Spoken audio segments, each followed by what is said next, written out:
অপরাধ, বিচার, রাজনৈতিক দল এবং গণমাধ্যম বিষয়ক পূর্ণাঙ্গ ব্যাখ্যা। অপরাধ ও বিচার ব্যবস্থা।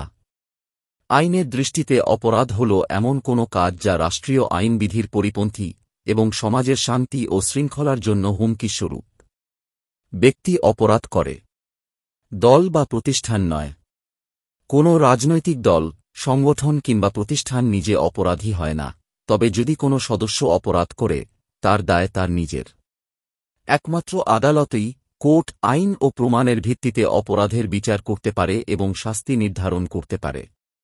দল বা পার্টি নিষিদ্ধ করার বৈধতা ও প্রক্রিয়া। কোনো রাজনৈতিক দলকে নিষিদ্ধ করার অধিকার ব্যক্তির, কোনো দলের বা মিডিয়ার নেই। এটি একটি সাংবিধানিক প্রক্রিয়া যা একমাত্র রাষ্ট্র অর্থাৎ সরকার ও বিচার বিভাগ মিলিতভাবে করতে পারে।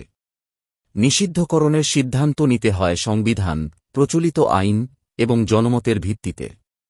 যদি কোনো দল রাষ্ট্রবিরোধী কাজ করে বা সহিংসতা ও উগ্রবাদের আশ্রয় নেয়, তখন উপযুক্ত তদন্ত ও বিচারিক প্রক্রিয়ার মাধ্যমে সেই দলের নিবন্ধন বাতিল বা নিষিদ্ধ করার পদক্ষেপ নেওয়া যেতে পারে।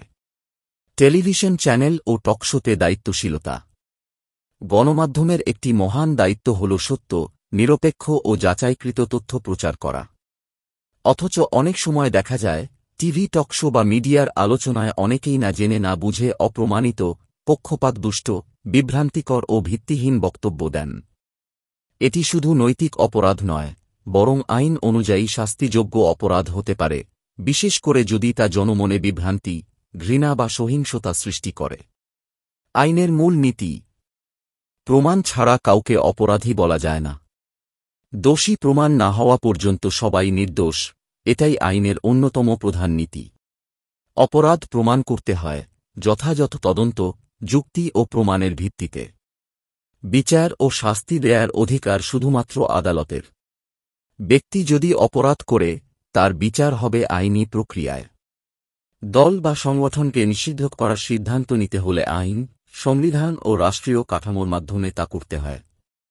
গণমাধ্যম ও টকশোতে বক্তব্য রাখার ক্ষেত্রে যথেষ্ট দায়িত্বশীলতা ও তথ্যের সত্যতা যাচাই অপরিহার্য। অজানা বা ভিত্তিহীন বক্তব্য সমাজে বিভ্রান্তি ছড়াতে পারে, যা শাস্তিযোগ্য অপরাধ।